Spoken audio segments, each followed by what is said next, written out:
Danas se za Novu godinu putuje na daleke destinacije. Mislimo da je sreća negdje drugdje. Ali nekad je postojala samo jedna destinacija.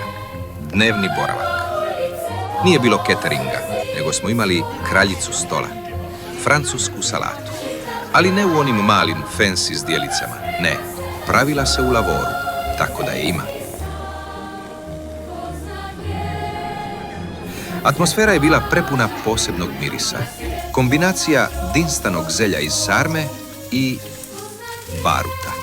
Zbog prskalica i petardi. Uvijek su, ali baš uvijek, progorile mamin najbolji stoli. A mi smo bili u svom svijetu. U carstvu postera, igrica i onog legendarnog tepiha s gradom. Gledali smo isti program. Svi. Gledao se film, pa doček. A kad bi sat otkucao 12, nastajao je kaos. Kaos na ulici, ali i u hodniku. Borba za fiksni telefon. Onaj zvuk. Linije su zauzete. Svi zovu, nitko ne može dobiti vezu.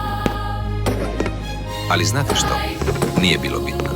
Jer oni najvažniji, oni su već bili tu, s nama i zajedno.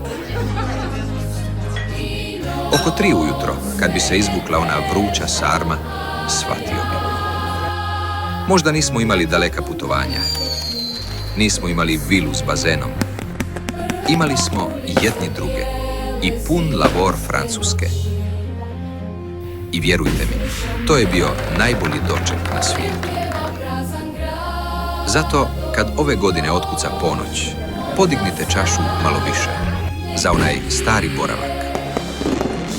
Za onaj smijeh koji više ne čujemo, a fali nam do bola. Za sve one koji više nisu s nama i koji nam fale u ovim trenucima slavlja. Sretna vam nova, gdje god da jeste. Laku noć, dragi moji.